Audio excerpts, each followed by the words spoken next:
예, 오늘은 그 승리 10번째 시간으로 고난에 대한 말씀을 함께 나누기를 원하는데요. 우리가 2025년도는 우리가 승리하기 위해서 무엇을 비교해야 되는가 하면 고난에 대한 문제를 잘 해결하고 이겨야 우리가 승리할 수 있는데, 그 0에서 9까지 숫자만 사는 이상한 나라가 있었는데 그 중에 이 8.8도 함께 살고 있었습니다. 그런데 이 8.8은 늘 기가 죽어 살았습니다. 그 이유는 9 때문이었습니다. 9가 늘 8.8에게 이렇게 계속 안죽거리고 힘들게 했습니다. 무시하고 이렇게 했는데 이 8.8이 예전과 달리 아주 자신감에 넘쳐 있었습니다. 아주 생기발랄한 모습으로 해맑게 웃고 있었습니다. 이것을 이상하게 본 9가 예전과 같이 이 8.8을 한 대 쥐어가려고 딱 하니까 팔을 딱 잡더니 아주 골목을 비틀어 버리는 것입니다. 그래서 9가 너무 놀라서 너 이 자식 미쳤어! 이렇게 얘기하니까 8.8이 아주 점잖하게 이렇게 대답을 했습니다. 나 어젯밤에 점 뗐다. 이렇게 얘기했다고요. 그러니까 8.8이 점 하나 빼니까 88이 된 거예요. 그러니까 9는 웃었죠. 저는 이것을 보면서 하나님께서는 우리 모두에게 다 점 하나씩을 찍어뒀다고 생각됩니다. 점 하나씩을 찍어주셨는데 그것이 바로 무슨 점이냐? 약점이라고 하는 점을 찍어줬습니다. 자, 우리 옆 사람하고 이렇게 하면 인사하면 좋겠습니다. 나 점 뺐다. 우리 점 뺐어요. 무슨 점? 약점을 뺀 거예요. 그 하나님께서 우리에게 약점을 주셨는데 왜 너희가 마음대로 뺐느냐? 이렇게 하나님께서 또 서로 물으실 수가 있는데요. 그런데 오늘 그 본문의 말씀은 욥기서는 우리가 잘 알고 있는 말씀이죠. 욥은 고난을 다루는데 진정한 의미는 고난을 다루는 것이 아니라고 생각되는데 오늘은 어쨌든 이 고난의 문제를 한번 다뤄보려고 합니다. 여러분, 이 땅을 살아가는 사람들 중에 나는 고난 없다 이런 사람들이 없어요. 만약에 내가 고난이 없다 그러면 정신없게 산다든가 아니면 그것을 위장해서 자존심 때문에 나 고난 없다 그렇게 말하는 사람 외에는 다 고난이 있기 마련이고 고난이 있다라고 하는 것입니다. 그래서 이 고난이라고 하는 것은 어떤 것이 고난이에요? 나를 힘들게 하고 나를 아프게 하고 나를 괴롭히는 그 모든 것들을 포함해서 저는 고난이라고 말씀드리고 싶습니다. 이 고난 속에 이 보따리 속에 이 과로 속에 내 인생을 힘들게 하고 나를 너무 아프게 하고 슬프게 하고 괴롭게 하는 모든 것 오늘 여러분 곰곰이 생각할 때 이것이 나를 힘들게 하고 있구나. 이것이 나를 아프게 하는구나. 이것이 내 인생을 슬프게 하는구나. 만약에 있다고 한다면 여러분과 제가 이것을 잘 한번 파악해서 이것이 무엇인가를 한번 봐야 되겠습니다. 그래서 모두가 다 고난이 있어요. 그래서 욥기 5장 7절에 우리 말씀을 한번 같이 볼까요? 사람은 고생을 위하여 났으니 불꽃이 위로 날아가는 것 같으리라. 우리 과거에 개역 한글 성경에는 인생은 고난을 위하여 났나니 불티가 위로 나름 같으리라. 여러분 불티가 이렇게 날아올라갈 때 위로 올라가요. 근데 사람들이 왜 불티가 위로 날아가지 밑으로 꺼지지 않고 땅으로 들어가지 않고 왜 위로 올라가지 이렇게 얘기한다고 하면 사람들은 다 이상하게 생각할 것입니다. 여러분 이 말씀 들으면서 왜 하나님은 나를 사랑하신다고 하면서 나를 인도하신다고 하면서 나를 축복하신다고 하면서 왜 인생에 이런저런 고난 속에 몸부림치고 있는 나를 돌보고 있지 않는 것처럼 눈을 감고 계시는 것처럼 등을 돌린 것처럼 생각할 때가 많다는 거예요. 하나님 나 사랑하는 거 맞아요? 하나님께서 나 죽고 갔다 복을 주셨다고 했는데 진짜 복 주신 거 맞아요? 복 주셨다면 하나님께서 나를 사랑하고 계신다면 왜 이렇게 나는 인생 가운데 아프게 살아가야 됩니까? 라고 우리는 항변할 수가 있을 것입니다. 여러분, 우리는 고난을 당하면 사람들은 절망합니다. 그리고 어떤 사람들은 너무나도 좌절합니다. 어떤 사람은 찌질한 가정 형편 생활 때문에 힘들어합니다. 점점 오늘보다 내일이 점점 희망적인 것이 보이지 않는 그런 절망적인 상황만 계속되는데 이게 하루 이틀도 아니고 1, 2년도 아니고 지금까지 계속되고 언제 이 고난이 끝날 것 같지 않고 그런 인생들은 얼마나 힘들겠습니까? 태어날 때부터 연약한 몸으로 태어나서 일생을 계속 불편하게 살아가야 되는 그런 사람들이라고 한다면 이거는 뭐 태어날 때부터 가지고 태어난 거기 때문에 뭐 없어지거나 뭐 이렇게 해결될 것 같지 않는 여러분 만약에 내가 아프다면 건강하다 아프다면 걱정할 거 없습니다. 이게 고칠 병인가 못 고칠 병인가 그것만 생각하면 돼요. 고칠 병 같으면 걱정할 거 없고 고치지 못할 병 같으면 죽을 것인가 살 것인가만 걱정하면 되는 것입니다. 여러분 살 것 같으면 걱정할 필요 없고 죽을 것이라면 죽어서 천국 갈 것인가 지옥 갈 것인가 이 두 가지만 생각하면 되는 거예요. 그런데 사람들은 질병 가운데 왜 힘들죠? 이 병을 내가 고치지 못할까 싶었어. 어떤 사람들은 물질적인 것 때문에 아니면 어떤 사람은 애매하게 누우며 뒤집어 쓰고 그 평생 가슴앓이 하며 살아가는 사람도 많이 있습니다. 여러분 우리는 물어보면 남에게 말 못할 숱한 아픔들을 다 가지고 있어요. 오늘 본문의 말씀은 태풍 같은 극심한 고난을 겪으면서도 지난번에 제가 포도나무와 가지에 대한 설교했잖아요.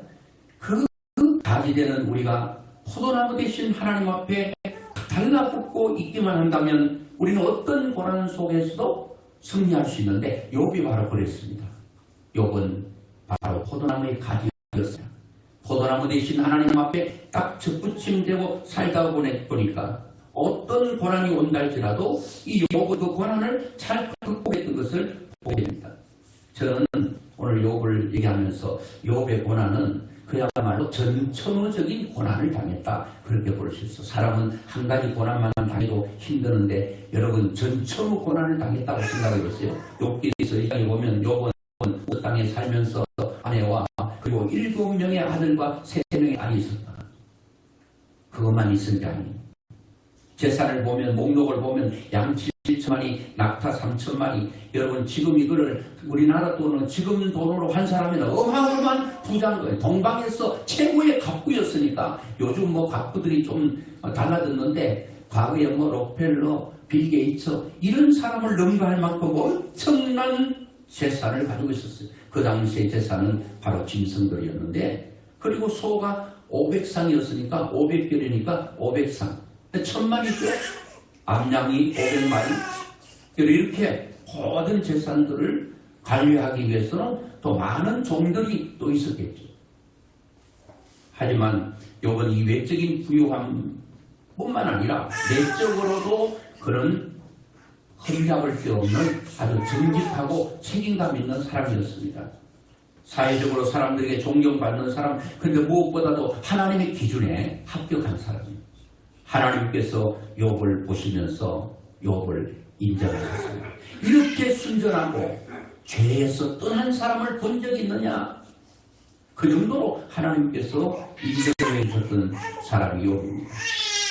그런데 욥 한날은 하나님 앞에 가서 이렇게 웃습니다. 하나님, 욥이 하나님을 잘 섬긴다고요? 잘 섬기는 이유가 있어요. 까닭이 있어요. 그 까닭이 뭔가 하면 하나님께서 욥의 인생에 그렇게 복으로 울타리를 만들어놨는데 어느 누가 하나님을 잘 섬기지 않을 사람이 어디 있겠습니까?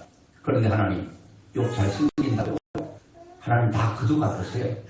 재산 거두가 버리고 그리고 자녀들 다 거두가 버리고 욥의 몸에 질병을 줘버리면 욥도 다른 사람과 같이 하나님에 대해서 하나님을 떠나게 될 것입니다. 그런데 하나님께서 욥에게 이렇게 말을 하죠. 그래, 사단아, 그러면 내가 욥을 너 손에 안 맡기겠다. 그런데 단 한 가지, 그 욥을 생명은 건드리지 말아라. 하나님도 허락하신 거죠. 여러분, 이 땅에 있는 고난과 어려움들은요, 하나님께서 허락하지 않으면 이런 것이 있을 수가 없어요. 사단도 엄청난 힘을 가지고 있지만 하나님의 허락하에 하나님께서 말씀한 그 범위 내에서 사단도 활동하지 하나님의 허락 없이는 되어지는 게 없어요. 그런데 사단이 힘을 얻어가지고 욥을 치기를 시작합니다. 첫째 치는 것이 뭐냐? 욥의 물질을 칩니다. 재산을 칩니다. 조금 전에 제가 재산 목록을 말씀드렸죠. 이게 한순간에 다 날아가거든요. 한순간에 다 잃게 됩니다. 여러분, 사람은 물질을 잃게 되더라도 서서히 잃게 되면 정신 차릴 겨를이 있는데 이거 한순간에 그냥 다 날아가니까 정신 차릴 수밖에 없는 것입니다. 여러분, 어려움은 계속 이어온다 그러잖아요.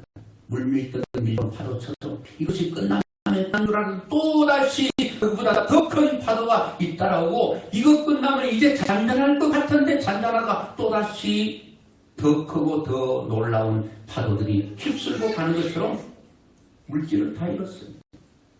그런데 큰아들, 제가 10아들과 3명의 딸이 싸우죠. 10남매잖아요.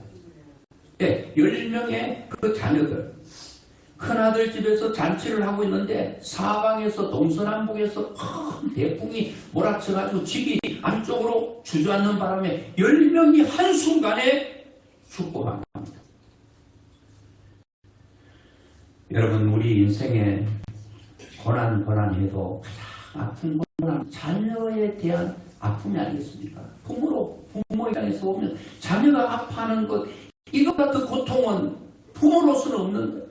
내가 차라리 아픈 게 낫지, 내가 차라리 고통당하는 것이 낫지, 견딜 수 없는 것입니다. 재산이 잃었지, 자녀 다 잃었지. 욥은 어떻게 됐죠? 욥은 머리부터 발끝까지 그냥 머리부터 발끝까지 여러분 고름이 줄줄 흐르고 구더기가 여러분 이 꿈틀거리는 그런 몸이 됐어요. 이런 고통 가운데 엎드러져 있는 욥에게 가장 힘이 되고 격려가 되고 위로가 되어야 될 아내는 욥을 향하여 이렇게 말합니다. 당신이 믿는 하나님이 이 정도야. 그 하나님을 떠나고 하나님을 그냥 떠나지 말고 저주하고 하나님을 떠나버리고 그리고 당신은 살 가치가 없으니까 살지 말고 죽어버리라고 이렇게 말을 했습니다. 참 여러분, 엎친 데 덮친다고 설상가상으로 욥은 더 이상 이 고난을 이길 수가 없습니다. 그런데 욥이 이런 고난 가운데 처해 있다는 것을 친구들이 찾아가서 욥을 위로하기는커녕 욥을 희롱합니다. 너 이렇게 고난당하는 것은 죄 때문이야. 구약의 그 어떤 고난은 죄와 굉장히 연관을 많이 시켰거든요. 여러분, 우리 그리스도인들이 조심해야 되는 것은 믿음으로 사는 사람에게 뭔가 집사님은 믿음으로 사는 것 같은데 성도님은 믿음으로 사는 것 같은데 우리가 알지 못하는 그런 죄가 있어서 당신은 이런 고통을 당해 굉장히 조심해야 됩니다. 여러분, 모든 고난은 고통과 아픔은 꼭 죄 때문에 오는 건 아닙니다. 하나님께서 오늘 욥처럼 어떤 훈련 과정에 있기도 합니다. 그래서 여러분, 고난 가운데 인간은 이런 관계, 자, 아내와의 관계도 힘들죠. 그리고 친구들 관계도 어그러지고 무너졌죠.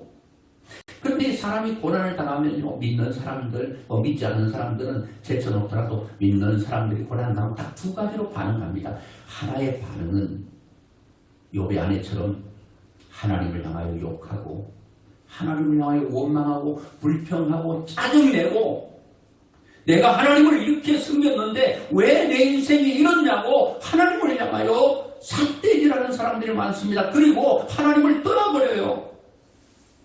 어떤 사람은 고난 가운데 하나님께 더 바짝 다가가는 사람이 있다는 겁니다.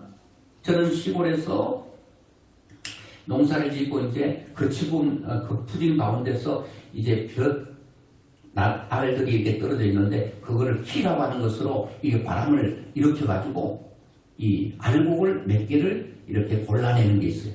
그 바람이 불면요, 쭉정이와 알곡이 바람에 의해서 분리됩니다. 이렇게 키질을 하면, 바람에 의해서 키질을 하면 쭉정이는 그냥 주인하고 점점 멀리 날아가 버려요.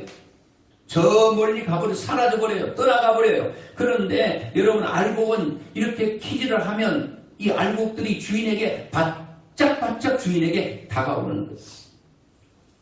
저는 바로 인생이 고난 가운데 우리가 하나님을 향해 떠나가는 존재들이 있어요. 그리고 어떤 사람은 고난이 오면 고난이 올수록 더 하나님 앞에 바짝바짝 다가가는 사람이 있어요. 지금은 고인이 됐습니다만 우리 차준영 집사님도 항암을 예산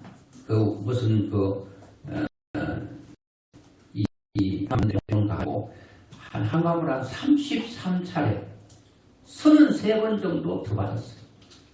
한 번씩 갔다 오면 지금은 항암이 좋아가지고 체질 따라서 거의 맞추기 때문에 그렇게 힘들지 않고 그때만 하더라도 여러분 어떤 사람에게나 똑같은 항암을 하기 때문에 어떤 사람은 힘들 수가 고통이 있어요.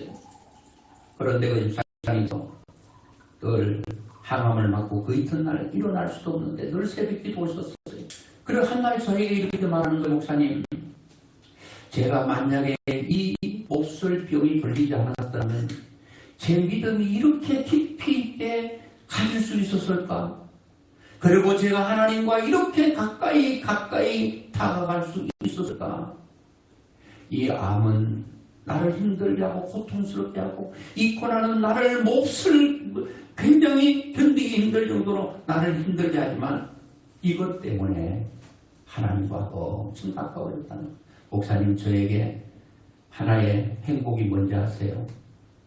저는 하루 종일 24시간 교회를 위해 기도하는 것, 그리고 목사님을 위해 기도하는 것, 그것보다 더 행복할 때가 없노라고 하면서, 여러분, 어떻게 생각하면 그 집사님이 믿음으로 살려고 발버둥치고 노력했음에도 불구하고 그에게 엄청난 고통이 있고 몸이 그냥 완전히 그 어떤 막대기처럼 말라버린, 얼마나 고통스럽겠습니까? 그런데 여러분, 이런 고통 가운데 하나님께서 우리에게 이런 고통과 고난을 허락하시는 이유가 뭔가? 그것은 오늘 본문 10절에 보니까 이렇게 말합니다. 하나님은 우리를 단련하여 순금같이 되게 하여 주시기 위해서. 나 순금 싫어요. 나는 순금은 다 싫고 정금도 싫고 점이나 순금이나 같은데 하여튼 나는 싫어요. 내 인생에 고난만 없었으면 좋겠어요. 이 아픔만 없었으면 좋겠어요. 이 물질적인 지긋지긋한 고통 속에서 좀 자유로웠으면 좋겠어요. 나 점검 싫어요. 그럴 수가 있죠. 욥은 그런 고통 가운데 몸부림치면서 내 아픔, 내 고통, 이 고난 아시는 분이 계시다. 하나님은 나를 아신다. 내가 하나 아는 것은 나를 이렇게 연단시키고 난 후에 단련시킨 후에는 분명히 내가 순금같이 나오게 될 것을 내가 믿는다. 여기서 여러분 단련이라고 하는 것은 우리가 잘 아는 대로 풀묵불 속에 집어넣어서 쇠를 집어넣어서 여러분 어떤 그냥 자연불이 아니라 불의 강도를 높여가지고 쇠를 녹여가지고 무르게 해서 부드럽게 해서 망치로 수천 번 때려서 물속에 집어넣었다가 불속에 집어넣었다가 물과 불을 번갈아가면서 불속에 집어넣고 물속에 집어넣고 두드려서 원하는 연장을 만들어내는 것입니다. 하나님께서 우리를 하나님의 사람으로 빛나는 사람으로 만들기 위해서 이 고난은 선택이 아니라 필수라고 하는 거예요. 필수가 뭐 통과해야 되잖아. 선택은 내가 해도 되고 안 해도 되고인데 이거는 바로 필수라고 하는 것입니다. 그래서 여러분 불순물이 24번 들어가면 불 속에 들어가면 24K라고 하는 말이 있어요. 18번 들어가면 18K가 되고 여러분 순금은 99.9% 여러분 100번 가까이 불 속에 들어가서 불순물이 다 제거될 때 그것이 바로 순금이 된다고 하는 것입니다. 여러분 금이라고 하는 것은 여러분 아시잖아요. 금이 한번 만들어지면 불순물이 다 빠지고 나면 여러분 어떤 형태든지 어떤 형태가 되든지 크게 가치면에서 차이가 없어요. 금을 여러분 꾸부로 틀었다고 가치가 확 줄어드는 거 아니에요. 예쁠 때만 값이 나가고 물론 차이는 있겠습니다만 금 자체는 여러분 변해도 그 가치는 변하지 않아요. 형태는 변할 수 있어도 그 가치는 변하지 않아요. 그리고 여러분 색깔이 변하지 않아요. 여러분 배설물 속에 여러분 금가락지를 집어넣으면요 건져내가 씻으면 또 금이 되는 거예요. 변하지가 않아요. 어디에 있든지 변하지 않아요. 세월이 가도 불변과 불멸이에요. 오늘 저는 이러한 흠없고 티없고 순수한 고귀한 아름다움을 상징하는 분이 있는데 그분이 저는 예수 그리스도만이 전혀 티나 주름 잡힌 것이 없는 그분이 그 예수님께서는 우리도 그렇게 되기를 원합니다. 우리의 인생의 불순물이 다 제거되고 그 모든 불순물을 다 제거하고 난 후에 아주 영롱하게 빛나는 그러한 하나님의 사람들이 되기를 원하는 것. 그래서 욥기 1장 고난을 통해 순금같이 변화된 욥을 보면 절망의 바닥에서 고통 중에 허덕이던 욥은 오직 하나님을 찾고 또 찾았습니다. 몸부림을 쳤습니다. 여러분 재산, 자녀, 자기 몸 그리고 자기 아내의 말 그리고 친구들의 그 말 공격하는 거 들으니까 너무 힘든 거예요. 그래서 하나님께 나가서 하나님을 찾고 또 찾았습니다. 욥은 하나님을 동서남북으로 다니면서 동해 하나님이 계실까 서에 계실까 남해 북에 계실까 사방을 다니면서 하나님을 찾았는데 욥은 하나님을 찾지 못했다고 말을 하고 있습니다. 하나님은 이런 욥의 모습을 보면서도 만나주지 않았습니다. 못 들은 척 하셨습니다. 하나님이 귀가 없어서 못 들으신 게 아니에요. 귀를 만드신 하나님께서는 욥의 울부짖는 소리를 다 듣고 계셔요. 하나님께서 여러분들의 그 싫은 소리까지도 하나님은 듣고 계신다. 너를 창조하신 하나님은 우리 아픔을 다 보고 계셔요. 그런데 보고만 계시나? 왜 듣고만 계시나? 왜 이렇게 힘들어하는 욥에게 하나님은 묵묵부답하시고 응답하지 않는가? 왜 묵비권 행사를 하는가? 성경에는 이런 예수님께서도 질병 가운데 막 피를 토하는 심정으로 예수님 불러도 예수님은 그들의 소리를 못 들었는지 못 들은 척한지 그냥 지나간 적이 있어요. 근데 하나님 결국은 그들의 소리를 다 들으시고 그들을 치료했던 것을 보게 됩니다. 이렇게 보면 여러분 하나님이 너무 냉정해 보이고 매몰차 보이기도 합니다. 하나님은 살아계시지 않았을까요? 욥의 아픔을 못 보셔서 그럴까요? 그리고 욥의 그 아픈 그 마음 울고 있는 욥을 하나님이 못 들었을까요? 욥이 울고 있을 때 욥이 아파할 때 하나님도 함께 아파하고 하나님도 함께 울고 계셨어요. 그런데 하나님은 거기서 건지시면 되는데 왜 안 건졌는가? 왜 고난 속에 그냥 두셨는가? 욥을 지금 뭐하고 계신다는 거예요? 훈련하고 계셔. 하나님께서 욥을 이런 작품으로 만들기 위해서 풀무가 필요하고 연단이 필요했기 때문에 그 속에 집어넣어서 욥이 당하는 고난에 대해서 하나님은 못 들은 척하고 못 본 척해도 다 보고 계셔요. 다 듣고 계셔요. 욥아 조금만 참아라. 시간이 필요하다. 시간이 필요한데 반드시 결국은 너를 정금 만들어낼 거야. 그래서 연단 중에는 하나님이 정한 시간이므로 우리가 정금이 되는 순간까지 아무런 응답도 하지 않으신 것을 보게 됩니다. 하나님께서 만나주지 않으시는 것을 보게 됩니다. 하나님께서 구속과 응답하고 만나주면 연단이 되지 않기 때문입니다. 여러분, 연단이 있어야 되는 그 가운데 물 속에 뜨겁다고 그냥 건져내면 여러분 원하는 꿈을 만들어낼 수가 없어요. 저는 그 성경에 요셉을 볼 때에 참 어떤 장면이 눈물이 나는가 하면 하나님께서 요셉을 쓰기 위해서 요셉을 부르셨어요. 형들의 미움을 받아서 보디발의 집에 팔려가지고 이국 땅에 팔려가서 17살에 팔려가지고 보디발의 집에서 종과 노예처럼 살아갑니다. 인정받을 만하니까 보디발의 아내가 눈짓하고 죄짓자고 할 때 옷을 벗어놓고 도망갔는데 그 보디발의 아내가 요백의 누명을 뒤집어 씌운 거예요. 요셉의 옷을 잡고 요셉이 도망갔는데 그 증거로 이 못된 놈, 당신이 종으로 산 이 요셉이 나를 겁탈하려고 해서 내가 증거로 요셉의 옷을 가져오라. 보디발이 화가 났어. 여러분, 한 번 들어가면 못 나오는 타르의 감옥으로 집어넣습니다. 깊은 감옥으로 내려갔을 때 그때 정의는 하나님밖에 없습니다. 하나님이 그 가운데서 나타나셔서 요셉은 아니라고 말하셔야 되는데 하나님은 요셉이 감옥 속으로 떨어질 때, 타르의 감옥에 들어갈 때, 한 번 들어가면 못 나오는 그 감옥으로 떨어질 때 하나님은 그냥 계셨어요.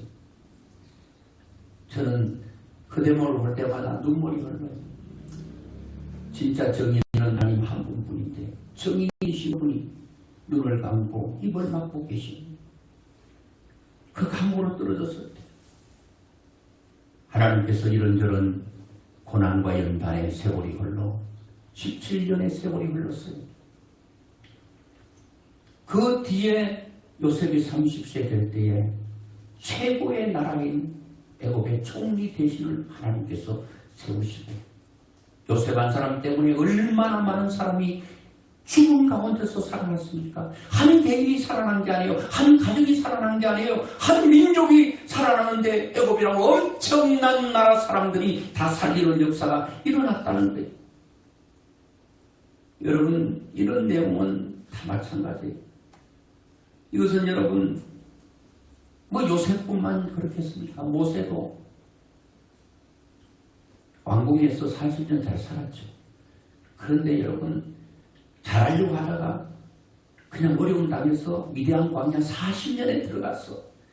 사람 한 명 없는 미디안 광야 양을 치는 곳에서 말을 하지 않으니까 40년이 흐르니까 말을 잃어버릴 정도였어요. 그래서 하나님께서 80세 부를 때 나는 입이 뻣뻣하고 말을 못한다고 했던 것은 말도 여러분 많이 해봐야 늘지 노래도 많이 불러야 잘 부르는 거 아니겠어요? 그런데 안 불러보면 다 퇴화가 되는 거예요. 말을 안 사용했다 보니까 얼마나 모세가 박학다시겠습니까? 그런데 40년 동안 양하고 짐승하고 살다 보니까 말을 다 잃어버린 거예요. 그리고 80세 될 때 부를 때 나는 말이 입이 뻣뻣하고 혀가 둔하다고 말한 게 틀린 것이 아닌 것 같아요. 자, 요건 이런 많은 고통 가운데 하나님께서 연단할 때 그 연단을 통해서 얻어진 유익이 뭔가, 고난 가운데 얻어진 게 뭔가, 이 고난의 가치가 뭐였는가, 그런 영적으로 42장 5절에 보면 이렇게 말합니다. 우리 같이 한번 보겠습니다. 내가 주를 귀로 듣기만 하였사오나 이제는 눈으로 주를 배웠나이다. 이 말이 욥은 믿음이 있어도 전에는 귀로만 듣는 그런 막연한 신앙에서 고난을 통해서 연단을 통해서 하나님께서 욥을 빚어갈 때 가장 축복된 것, 그거는 영적으로 하나님에 대해서 확실하고 분명하고 선명하게 하나님의 존재를 체험하게 되는 것. 여러분, 이거면 되지 않습니까? 여러분이 고난을 통해서 내가 하나님 없이는 살 수 없다라고 하는 이 고난 가운데 완전히 합격한 사람들을 얻어지는 축복이 뭔가 하면 영적인 복이에요. 아주 겸손입니다. 어설프게 이렇게 훈련받은 사람은요, 뭔가 조금만 나오면 우쭐대고요, 어시대고요, 여기 어깨에 뽕을 잔뜩 넣고요, 내가 인생의 주인이 내가 되는 거예요. 중심이 내가 되는 거예요. 그런데 완전히 하나님을 만났고 경험했고 하나님 아니면 안 된다라고 하는 이 확신이 있는 사람은 어떤 일이 있더라도 아무리 잘 되고 내가 높은 자리에 가도 나는 아니오라고 고백할 수 있는 거예요. 이런 사람은 망할 수가 없는 것입니다. 무너질 수가 없는 것입니다. 여러분 주님 앞에 가는 그날까지 흔들리지 않는 믿음으로 살아갈 수가 있어요. 기분 좀 좋으면은 그냥 뭐 하나님을 찬양하다가 좀 하나님께서 뭔가 좀 잘 안 해주는 것 싶으면 하나님에 대해서 손가락질하고 그럴 수가 있다는 것. 오늘 이 연단을 통해서 여러분 이 인생에서 고난은 우리에게 필요한 것입니다. 그 고난을 통해서 고난의 가치를 통해서 그 고난이 올 때 우리가 해야 될 거 한 가지 인내입니다. 그때는 소리쳐도 되는 게 아닙니다. 하나님께서 이끌어가는 대로 그냥 끌려가면서 이 끌림 받으면서 겸손하게 그리고 인내하면서 가면 하나님께서 반드시 우리 인생은 여러분 동굴로 이끄시는 게 아니에요. 터널로 이끄시는. 가다 보면 터널이 나와요. 여러분 과거에 광명 가려면 시간 많이 걸렸는데 지금은 여러분 산 3개를 구멍 뚫어놨거든요. 그 터널 3개만 통과하면 광명이 나옵니다. 여러분 광명. 빛광 이루는 빛이 있는 여러분 지역이 나오는 거예요. 여러분 우리는 동굴로 가는 게 아니에요. 하나님은 우리를 덜 동굴 같지만 하나님께서는 그 모든 것 통과하면은 여러분 그 터널 3개만 통과하면 뭐가 나와요? 광명이 나와. 광명. 욥이 그런 고난을 통해서 얻어지는 그 엄청난 가치, 돈으로 환산할 수 없는 가치, 하나님을 경험하고 하나님을 체험하고 그때부터 욥 흔들림이 없었습니다. 그거 다 하고 났더니 하나님께서 욥을 뭐 하셨는가? 회복시켜줬는데 42장에 보면 1장과 대의 축복을 하나님께서 허락했던 것을 보게 됩니다. 저는 오늘 여러분과 저에게 하나님께서 이런저런 고난이 온다고 할 때 그 고난을 잘 극복하고 이기면 반드시 승리하게 되는데 제가 한 그 예화를 보고 참 이게 너무나도 우리 마음에 와닿겠다 싶어서 하나를 소개하려고 하는데 그 옛날에 그 아키파라고 하는 그 유명한 랍비가 있는데 이 한 번은 로마 사람들이 하도 이 아키파에게 박해를 줬어. 박해를 심하게 줘. 너무너무 힘들어서 자기 살던 동네에서 떠나가지고 이제 자연스럽게 하나님만 섬길 수 있는 곳을 찾아가기 위해서 다 버리고 딱 4가지만 가지고 왔습니다. 성경책, 하나님의 말씀이니까 성경책 한 권하고 그리고 밤에 성경을 읽으려면 어둠을 밝히기 위해 등불 하나 그리고 새벽을 깨워줄 수탉 한 마리 그리고 이제 교통수단으로 당나귀 한 마리를 한 피를 가지고 떠났습니다. 이게 이 아키파가 전부입니다. 그리고 광야길을 지나서 해가 질무를 어떤 마을에 당도했습니다. 그 아키파가 물었습니다. 오늘 이 집에서 하루 종일 자고 갑시다. 안 된다는 거예요. 저 집에 가도 안 된다는 거예요. 그 마을 사람 전 집을 다 갔는데 모두가 다 한결같이 거절했습니다. 그래가지고 할 수 없어서 아키파가 이 동네 위에 있는 산으로 숲속으로 깊이 들어갔습니다. 그리고 큰 나무 아래 자리를 잡고 등불을 켜고 성경을 읽기 위해서 등불을 딱 켜는데 갑자기 바람이 확 와서 등불을 탁 꺼버리는 거예요. 또 다시 붙이니까 또 바람이 가만히 있다가 바람이 확 와서 또 등불을 꺼버리는 거예요. 이 랍비 아키파가 그렇게 말합니다. 어떤 사람 같으면 내가 지금 하나님 말씀 읽으려고 하는데 하나님 불던 바람도 여러분 하늘 불던 바람도 불지 않게 하는데 무슨 안 불던 바람 불어가지고 나를 그냥 성경도 못 읽게 하는구나 이렇게 할 수 있는데 아키파는 이렇게 생각했어요. 로마서 8장 28절이죠. 하나님을 사랑하는 자 그 뜻대로 부르심을 입은 자들에게 모든 것이 합력해서 선을 이룬다라고 하는. 그래서 몇 번 하다가 하나님 뜻이 있겠지 하고 불을 끄고 잠을 청했는데 좀 이따가 바스락하는 소리가 나서 봤더니 이리가 와서 새벽을 깨운 수탉을 그냥 물고 가버리는 거예요. 이게 또 웬일인가? 하나님은 왜 내가 하려고 하는 모든 것들을 하나님께서는 다 가져가시지? 그리고 잠시 뒤에 또 잠을 청하고 있는데 막 소리가 나서 봤더니 사자가 나타나서 당나귀를 그냥 물어 죽여버렸습니다. 덤불도 꺼지고 수탉도 없어졌고 당나귀도 죽어버렸고 인간적으로 생각하면 참으로 기가 막힐 노릇입니다. 그러나 아키파는 좋으신 하나님을 믿었습니다. 하나님의 뜻이 있다고 믿었습니다. 언젠가는 알게 되겠지 하고 그날 밤을 지나고 새벽이 돼서 마을로 가보니까 어젯밤에 하나님께서 왜 덤불을 끄시고 왜 수탉을 하나님께서 가져가게 하고 그리고 여러분 그 당나귀를 죽였는지 이유를 알았습니다. 그날 밤에 산적들이 와가지고 모든 주민들을 학살하고 모조리 약탈해 갔던 것을 그때 알게 됐습니다. 오늘 여러분 우리는 지금 내가 당하고 있는 고난, 아픔, 괴로움 이해가 안 돼. 그런데 하나님은 빠르게는 당하는 그 순간 알게 되기도 합니다. 어떤 것은 하룻밤 지나면 알게 되기도 합니다. 어떤 것은 한 달이 지나면 알게 되기도 합니다. 10년이 지나면 알게 되기도 합니다. 어떤 것은 수십 년이 지나도 알 수 없는 고난의 이유를 여러분 알지 못하고 갈 수도 있습니다. 분명히 하나님의 뜻은 있습니다. 오늘 말씀을 맺으면서 여러분 우리는 요만큼 고난을 당하는 것은 아닙니다. 오늘 여러분 고난은 누구에게나 있구나. 나만 아프고 나만 힘들고 나만 눈물 나는 인생인 줄 알았더니 알고 보면 다 이런 고난이 있어요. 고난을 통해서 어떤 사람은 하나님을 향해 떠나가 어떤 사람은 고난을 통해 하나님께 점점 가까이 가게 됩니다. 고난이 왔을 때 우리는 뭐 해야 된다고요? 인내하고 기다려야 됩니다. 인내는 선한 열매는 달다 했습니다. 그리고 고난을 잘 겪고 나면 고난의 결과는 순금 전금입니다. 빛나는 인생이 되는 거예요. 흔들리지 않는 신앙을 가지게 돼요. 겸손한 신앙자가 되는 것입니다. 여러분 우리는 고난 가운데 하나님을 떠나가는 인생이 아니라 하나님께 가까이 나가서 하나님의 음성과 하나님의 뜻을 발견하고 하나님께 영광 돌리는 귀한 축복이 여러분과 저에게 있기를 주의 이름으로 축원합니다.